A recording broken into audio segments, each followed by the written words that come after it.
Forget the politicians. The politicians are put there to give you the idea you have freedom of choice. You don't. You have no choice. You have owners. They own you. They own everything. They own all the important land. They own and control the corporations that have long since bought and paid for the Senate, the Congress, the state houses, the city halls. They got the judges in their back pocket, and they own all the big media companies, so they control just about all the news and information you get to hear. They got you by the balls. They spend billions of dollars every year lobbying to get what they want. Well, we know what they want. They want more for themselves and less for everybody else. But I'll tell you what they don't want. They don't want a population of citizens capable of critical thinking.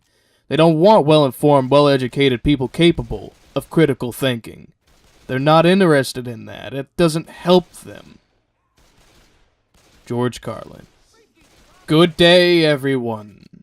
Today, on Politics, I will be discussing the butchering of progress in what was chartered to have been a great bastion of freedom, liberty, and reason.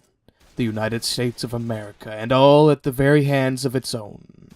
Politicians, businessmen and women, and the everyman each have played their part in the degradation of prosperity of the nation in some of its greatest facets: economy, education, legislation, and morality, to name but a few. The fine citizen of your local town, living out of a small apartment, living check to check. I, the endlessly rattling electronic sojourner, the humble schoolteacher attempting to pass on their prescribed course to the next generation of drones, each serving as pistons in the engine of the tractor-trailer speeding along the replacement of the brick and mortar that is of the people, by the people, for the people, for that which is of the workers, by the aristocrat, and for the coin. The CEO forging deals to mantle the mountain of power alongside their corporate superiors, the local statesman or woman wearing the grinning face of a straight shooter for the people, and then revealing and selling their true humanity to the Koch brothers and Goldman Sachs of the world, the pastor that is not merely content with selling their followers out to a lie, but then prostrates themselves and their flock on the altar of the almighty dollar. All auctioneers of every festering cut of the union which they have laid claim.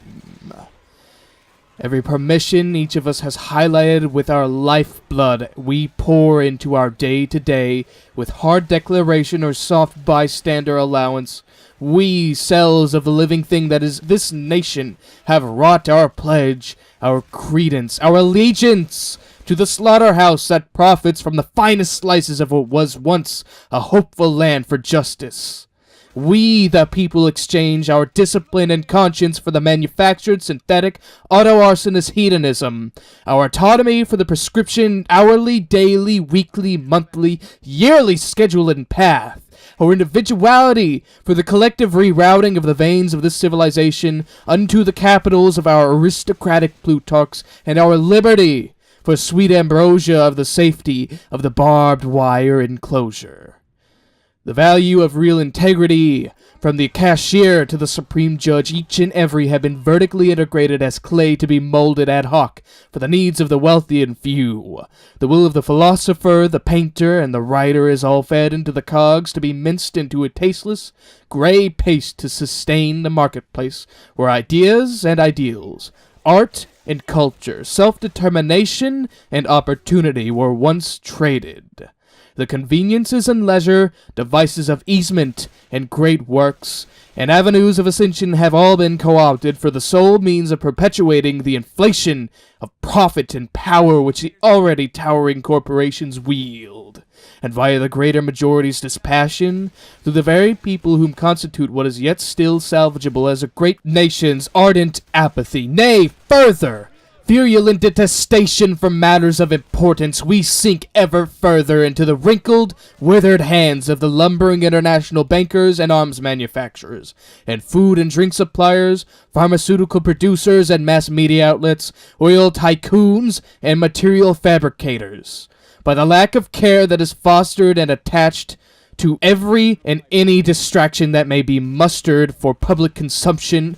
Those whom look away for a brief moment find themselves surprisingly attached at every joint to the strings of the united oligarchy of terror. But not all is lost.